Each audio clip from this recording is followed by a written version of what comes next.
Hey everyone, I'm Jake from Jake on Media, and today I'll teach you how to blur water in your pictures. Or in other words, a long exposure photo tutorial in 7 steps. Let's get into it. Oh, and also if you want to see more photography and filmmaking related videos just like this one, make sure you subscribe to Jake on Media.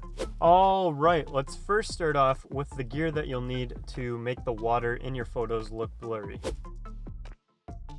First things first, you'll need a camera. I'm pretty sure most, if not all, DSLRs can do long exposure photos. So if you do have a DSLR, you should be good to go. Same thing goes for just about every mirrorless camera out there as well. Some examples of the ones I'm talking about include the Canon R, the Canon R5, Canon R6, Canon RP, Sony A1, Sony A6600. There's a bunch of options out there for mirrorless cameras. And then you have point and shoot cameras and smartphones, but be careful with these two options because I know not every smartphone or point and shoot camera can do long exposure photos. After the camera, the next obvious thing is a lens, preferably a wide angle lens because this will allow you to capture more of your landscape.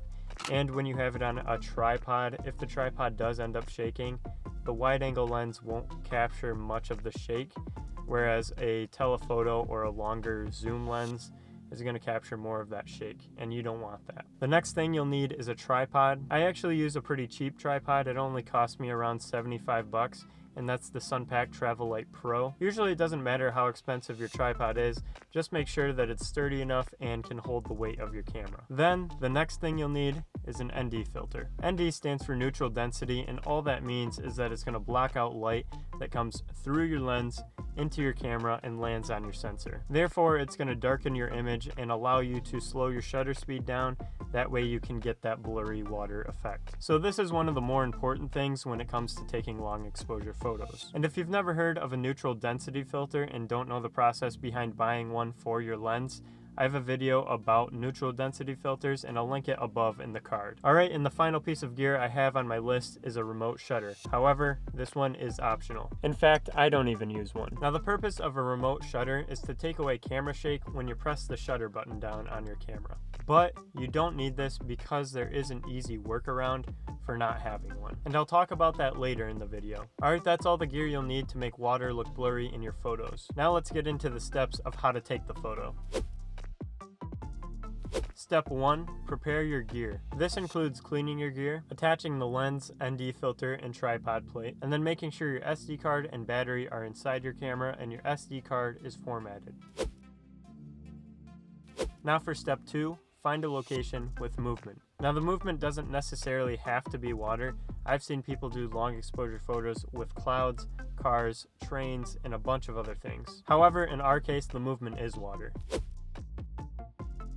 After you've done your research and found a good location that has some movement, step 3 is to find a good composition with that movement in the frame. Now this is possibly the most important step just because framing and composition are everything in photography. So don't rush this step at all. Take your time, find a good composition, frame up your subject, go to lunch, maybe take an hour break, come back, see if the composition's still working.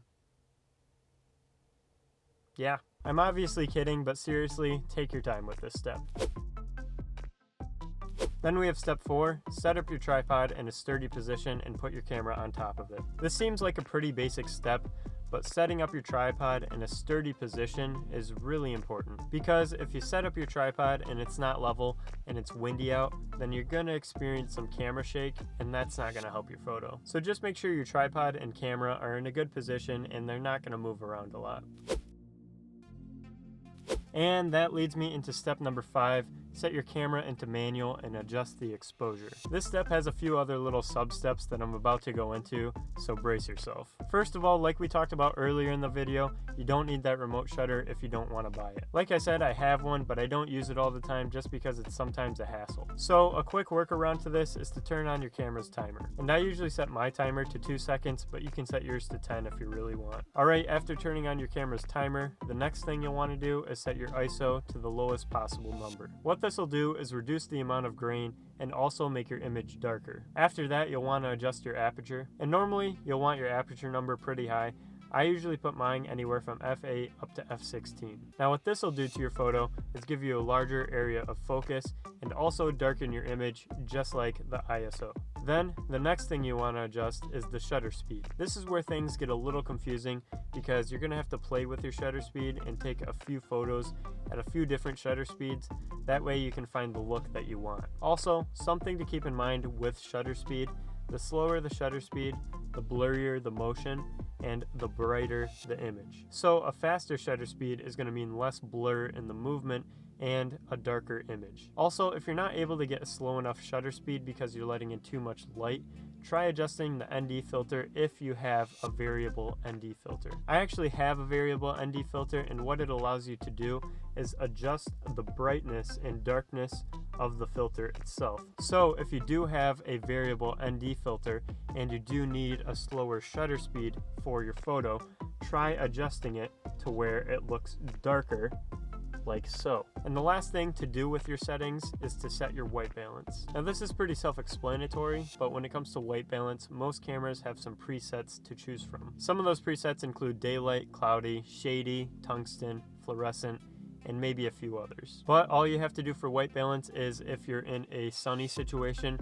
set it to that daylight setting. If you're in a cloudy situation, set it to cloudy, and so on and so forth. Alright, and once you've set up your exposure and white balance, you're all done with your settings. Now for step 6, press the shutter button on your camera and wait for your photo to be taken. That's all there is to step 6. Now let's move on to the final step, step 7, which is, if you don't like your results, try some of these things. Go back and play with and adjust your settings and take another picture. Maybe try composing your photo differently. Go look for a new subject or move to a different location. And finally, keep practicing. I threw that last one in because your photo might look bad just because you're a beginner. So just keep practicing, you'll learn new things, and you'll eventually get it. Alright, if you guys enjoyed this video, make sure you hit that like button. Also, if you want to see more photography and filmmaker related videos just like this one, subscribe by clicking right here. Thanks for watching, and always remember to capture great moments. Peace.